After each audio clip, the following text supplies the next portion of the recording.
భక్తుడు అడుగుతున్నాడంట, స్వామి సంసారము మిథ్యయేనా? అయితే ఫస్ట్ మిథ్య అంటే ఏంటి? ఉన్నట్లుగా అనిపిస్తుంది కానీ ఉండదు. సంసారం అనేది మనకి ఉన్నదని అనిపిస్తుంది. ఎందుకంటే అంతా చూస్తున్నాం. ఇదేంటి ఇంతమంది మనుషులు కనబడుతున్నారు, వాళ్ళతో మనకి రిలేషన్స్ ఉన్నాయి, మనం పుడుతున్నాం, ఇలాగా అన్నీ చూస్తున్నాం, తింటున్నప్పుడు ఇది కాదు, ఇక్కడ నిజానికి అదేమీ లేదు అంటే మనం ఏమంటాం? అదేంటంటే మాకు కనబడుతుంది, వినబడుతుంది, లేదని ఎలా నమ్ముతామంటాం కదా. సో ఏమంటున్నారు? ఎప్పటి వరకు మనకి సరైన జ్ఞానము లేకపోతే ఆ భగవంతుడు మనకి తెలియడో అప్పటి వరకు మనం ప్రపంచాన్ని మిథ్య అని తెలుసుకోలేమంట. అయితే ఏంటి ఇది సంసారం మిథ్య అని ఎలా తెలుస్తుంది అంటే, ఎప్పుడైతే మనం ఒక గురువు పాదాన్ని పట్టుకున్నామో, గురువులు మనకు చెప్తారు సంసారం మిథ్య అని. మనకుగా మనం తెలుసుకునేంత ఆ స్థాయి మనకు ఉండదు. ఎప్పుడైతే గురువులు మన జీవితంలోకి ప్రవేశిస్తారో అప్పుడే మనకి ఇవి తెలుస్తుంది అనమాట. సో ఏమని చెప్తున్నారు? అలా మనకి ఎప్పుడైతే తెలుస్తుందో వెంటనే మనకి ఏం అర్థమవుతుందంట, ఈ సంసారం ఏదైతే ఉందో అది మిథ్య అని అర్థమవుతుందంట. అలా అర్థమైనప్పుడు మనము నేను నాది అనుకుంటూ ఉన్నాం కదా అప్పటి వరకు. ఏ అయితే శరీరాన్ని పట్టుకుని కూర్చున్నామో అక్కడి నుంచి మనం బయటికి వెళ్తాం అనమాట. ఈ శరీరమే నాది అని కొట్టుకుంటున్నాం కదా, అది కాకుండా నా ఆత్మ అనేది శాశ్వతం కాదు, ఆత్మగా ఆ భగవంతుడే శాశ్వతం. సో ఆయన్నే చేరాలని మనం అనుకుంటాం అనమాట. కంటికి కనబడుతున్నాయి ఇది ఇలా మాయా అని అనుకున్నా సరే ఏమంటున్నారు? మనం ఎప్పుడు చూస్తున్నది ఏంటి? ఒకళ్ళు పుడుతున్నారు, ఒకళ్ళు వాళ్ళ తనుజాన్ని ఇస్తున్నారు, అంటే ఏదో జరుగుతుంది అక్కడ కదా. పుట్టిన వాళ్ళందరూ గిడుతూ ఉన్నారు. అప్పుడైనా మనకి అర్థం కావాలన్నమాట. అశాశ్వతము, నేను మాత్రం ఎంతో కాలం ఉంటానని ఎందుకు అనుకోవాలి? నాకు కొంత సమయం భగవంతుడు ఇస్తాడు కదా, అంత ఆయువు ఉన్నంత వరకునే ఉంటాను అనుకున్నప్పుడు ఏమనాలి? నేను అనేది ఈ శరీరం పోతుంది, కానీ నేనుగా మిగిలిపోయేది ఒకటి ఉంది, అదేంటి? ఆత్మ కదా. అలా మనం ఆలోచించే కొద్దీ మనకు అర్థమవుతుంది అనమాట ఈ సంసారం అనేది మిథ్య అని, అనిత్యము అనేది. మనకు చెప్తారనమాట, సాలిడ్ అంట తన నోటి నుండి వచ్చే జిగురు పదార్థంతో గూడు కట్టుకుంటుంది, కానీ ఏమవుతుంది? ఆఖరికి ఆ గూడులో అదే చిక్కుకొని ఆఖరికి అది చచ్చిపోతుంది, అందుకని బయటికి రాదు. అలాగే మనుషులు కూడా ఏమవుతుంది? ఓకే, సృష్టి జరగాలి కాబట్టి భగవంతుడు మనకి కొన్ని పెట్టాడనమాట. ఈ సంసారం అనేది లేకపోతే సంతానము అవన్నీ జరుగుతూ ఉంటాయి. అవి మనము ఆ బంధాలని ఖచ్చితంగా నెరవేర్చాలి, అలాగే బాధ్యతలను కూడా నెరవేర్చాలి. కానీ కొంతమంది దాన్ని అర్థం చేసుకొని పిల్లలతో ఎలా ఉండాలి, బంధువులతో ఎలా ఉండాలి అనేది అర్థం చేసుకొని వాళ్ళతో ఎంతవరకు ఉండాలో అంతవరకు ఉంటారు, అది బాగానే ఉంటుంది. కానీ కొంతమంది ఏం చేస్తారంటే అవసరానికి మించిన, అది ప్రేమ అనొచ్చు, లేకపోతే మోహం అనొచ్చు, కామం అనొచ్చు, ఎలా అయినా అనుకోవచ్చు, అది ఆ బంధానికి ఎంతవరకు ఉండాలి అనేది తెలియక దానిలో పడిపోయి వాళ్ళ సంసారాలు కానీ ఆ పుట్టింటి వాళ్ళేదోనో లేకపోతే మెట్టింటి వాళ్ళు ఏదో మొత్తానికి వేరే వేరేగా సంసారాలను పాడు చేసేసుకుంటూ ఉంటారనమాట. ఎందుకంటే అదొక ఏ బంధాన్ని ఎంతవరకు ఉంచాలి, ఎలా ఉంచాలి అనేది తెలుసుకోకపోవడం వల్ల. అప్పుడు ఏమైనట్టు? ఆఖరికి సంసారం పాడైంది అంటే మీనింగ్ ఏంటి? జీవితం పాడు చేసుకున్నాడు అంటే. సాలిపురికి ఎలా అయితే తన నోటిలోంచి వచ్చిన పదార్థంలోనే చిక్కుకొని చచ్చిపోయిందో, అలాగే మనిషి కూడా తన ఆలోచనలోంచి వచ్చిన ఆలోచనలు ఇవన్నీ కదా. ఎంతసేపు అందాలేవో నాకు శాశ్వతం అనుకుంటాడనమాట. అందుకని ఏం చేస్తాడు? ఏదో తల్లి మాట విని, భార్య మాట విని, తల్లినో లేకపోతే ఏదో పిల్లలు ఎక్కడికో వెళ్ళిపోతే కొంతమంది పిచ్చి వాళ్ళు అయిపోతారు, అయ్యో పిల్లలు దూరం అయిపోయారని. ఇవన్నీ ఏమవుతాయంటే మనము ఆ బంధానికి ఎంత వాల్యూ ఇవ్వాలో తెలుసుకోకపోవడం వల్ల జరిగేవన్నమాట. అంటే వాళ్ళకి అంతకు మించి అసలు జీవితం అంటే ఏంటో తెలియదు, జీవిత లక్ష్యం ఏంటో తెలియదు, ఆ గమ్యం ఏంటో తెలియదు, నన్ను పాలించేవాడు ఒకడు ఉన్నాడనే విషయం కూడా తెలియదు. నేనే ఇది జీవితం అనుకుంటారనమాట, అజ్ఞానం. సో అలాంటి వాళ్ళకి గురువులు కనుక జీవితంలోకి ఎదురైతే అప్పుడు వీళ్ళకి అర్థమవుతుంది, ఓహో ఇలా కాదనమాట, నేను ఎవరో కోసం అంత జీవితాన్ని వెచ్చించాల్సిన అవసరం లేదు అని చెప్పేసి అతని జీవిత గమ్యం ఏదో అతను తెలుసుకుంటాడనమాట. ఎలా అయితే సాలీడు కనుక ఒకవేళ కాసింత జ్ఞానం అనిపిస్తే, అయ్యో ఈ జిగురు పదార్థంలో నేనే చిక్కుకొని చచ్చిపోతాను కదా అని ఒకవేళ దానికి తెలిస్తే అదేం చేస్తుంది? అందులోంచి తప్పించుకొని బయటకు వస్తుంది.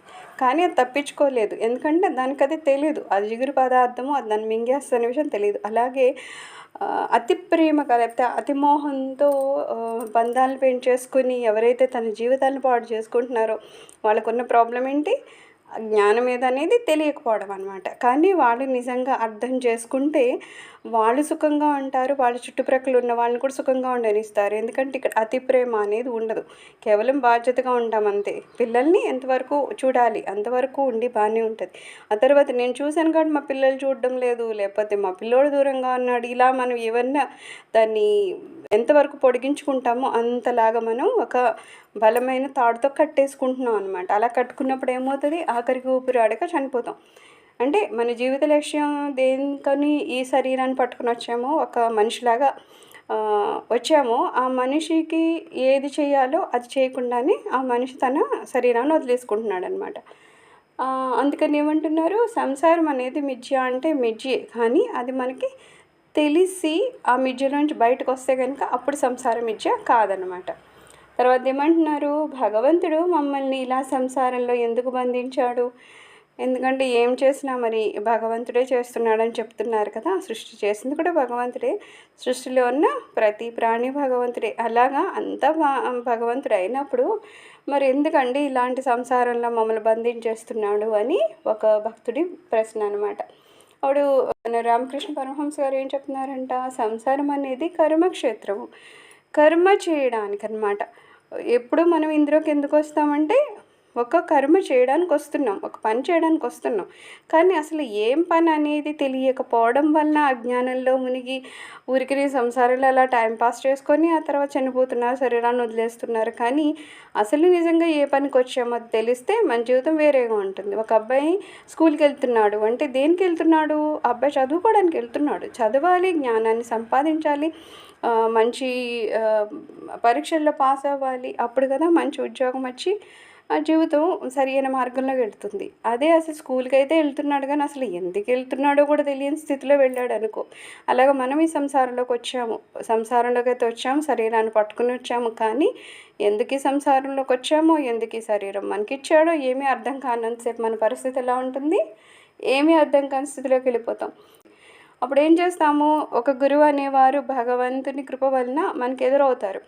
ఏమీ తెలియని స్థితిలో ఉన్నప్పుడు ఒక గురువు మనకి ఎదురవుతారు. అప్పుడు ఆయన చెప్తారనమాట, నువ్వు కర్మలు చేయాలి, ఏ పనన్నా చేయాలి, కానీ ఏ పని చేసినా ఏమంటారు, అది భగవదర్పితం.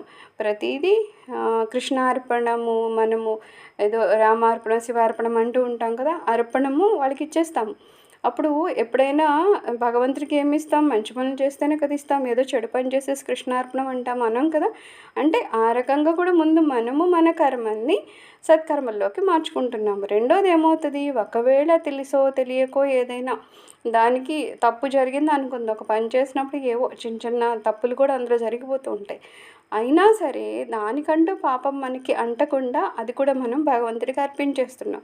అంటే మనకి పాపపుణ్యాలు అనేవి శూన్యం చేసుకుంటున్నాం. ఎప్పటి వరకు మనకి పాపపుణ్యాలు మిగిలిపోతాయో మళ్ళా జన్మలు వస్తాయి. కానీ అలా తిరగకుండా మనం ఏం చేస్తున్నాం, మనం అన్నీ భగవంతునికి అర్పణ చేస్తున్నాం. అలాగే ఎప్పుడైతే మనం కర్మల్ని కనుక భగవత్ అర్పణ దృష్టితో చేస్తామో అప్పుడు ఏమవుతుందంటున్నారు, మనకి జ్ఞానం కలుగుతుందంట. ఇలాగా పని చేయడం అనేది అసలు నిజంగా ఎందుకు మనం ప్రపంచంలోకి వచ్చామంటే పని చేయడానికి వచ్చాం.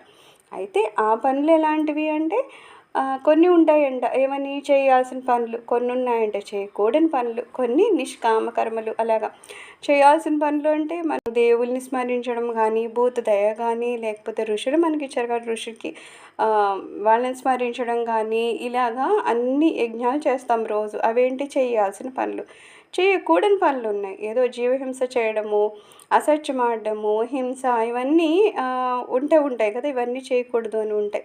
సో అలాంటివి చేయకూడదు, చేయాలన్నవి చేయాలి. ఇంకోటి ఏంటి, నిష్కామ కర్మ, ఇంకొకటి చేస్తాం కానీ అటు నుంచి ఏది ఆశించమన్నమాట. ఇప్పుడు ఏదో మీకు తెలుసా, ఆ టైంలో మేము 10,000 ఇచ్చాను కానీ ఈరోజు నేను 1000 అడిగితే అబ్బాయి ఇవ్వడం లేదు అన్నామంటే అప్పుడు నువ్వు ఇచ్చింది నిష్కామ కర్మ కాదనమాట, నువ్వేదో ఆశించి ఇచ్చావు. రెండోది ఏంటి, చాలా ఇప్పుడు సహజంగా మనం వింటుంది ఏంటంటే ఈ పూజ చేయండి మీకు ఇది వస్తుంది. అప్పుడు వీళ్ళు కూడా సరే మేము ఈ పూజ చేస్తాం ఇది వస్తుందంట అంటారు. నిష్కామ కర్మలు అనేది చాలా ఇంపార్టెంట్. తప్పితే కామంతో మనం ఏ పని చేయకూడదు.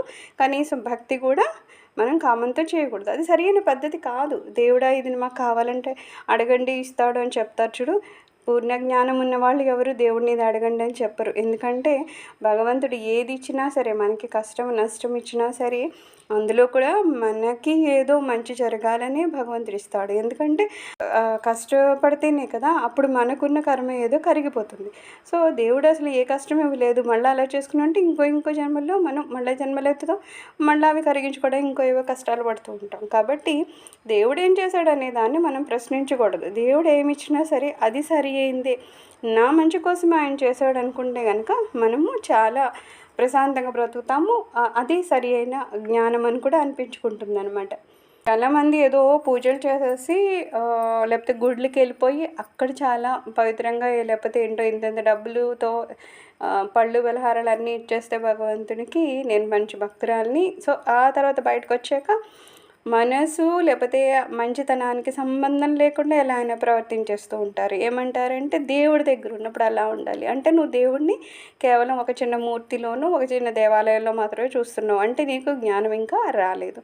రెండోది ఏమంటారు, ఎప్పటి వరకు మన హృదయము మాలిన్యంతో నిండి ఉంటుందో అప్పటి వరకు భగవంతుడు అసలు మన జోలికి రానట్టే అనమాట. ఎప్పుడైతే భగవంతుడు మన మనసులోకి ప్రవేశిస్తాడో అప్పుడు ఆటోమేటిక్గానే అవి సహజంగా జరిగిపోతాయి. మనం ఏవేవో కష్టాలు పడిపోయి మనలో ఉన్న కామక్రోధాలని ఇంకోటి తొలగించుకోవాల్సిన ప్రయత్నాలేమి చాలా కష్టంగా చేయాల్సిన పని పడదనమాట. ఎప్పుడైతే దేవుడు మనలోకి వస్తూ ఉన్నారో, ఎప్పుడైతే భగవంతుడి చూపు మన మీద పడుతుందో ఆటోమేటిక్గానే మనలో ఇవన్నీ కలుగుతూ ఉంటాయి అన్నమాట. ఆయనే మనసులోకి వచ్చి మనల్ని ప్రేరేపిస్తూ ఉంటారు. అప్పుడు నెగిటివ్ అనేది పోతూ ఉంటుంది. అలాగే ఏమంటున్నారు, ఎప్పుడైతే మనం నిష్కామ కర్మలు లేకపోతే ఈ మంచి కర్మలు చేసుకుంటూ పోతామో అప్పుడు మన మనసులోని మాలిన్యాలు నశించిపోయి పవిత్రత ఏర్పడుతుందంట. ఆ పవిత్రత కలవారికి భగవంతుడు సామ్రాజ్యానికి అర్హులవుతారంట. అందుకని ఏంటి, బయట ఏదో తప్పు పని చేస్తే ఏదో చాలా డబ్బులు వస్తాయి, చాలా సుఖం వస్తుందని ఎవరైనా చేస్తున్నారంటే వాళ్ళు ఇండైరెక్ట్గా ఏంటట, వాళ్ళు ఎన్ని పూజలు పునస్కారాలు చేసినా సరే వాళ్ళు మాత్రం భగవంతుడి సామ్రాజ్యంకి ఎటువంటి అర్హత పొందరనమాట. అందుకని ఏం చేయాలి, ఫస్ట్ మనస్సుని పవిత్రంగా ఉంచుకోవడం, రెండోది భగవంతుడిని నిష్కామంగానే మనం పూజించాలి. తప్పితే స్వామి ఇది ఇవ్వండి అని కూడా మనం పూజించకూడదు అనమాట. సర్వం శ్రీ గురుచరణ అరవిందార్పణమస్తు. లోక సమస్త సుఖినో భవంతు.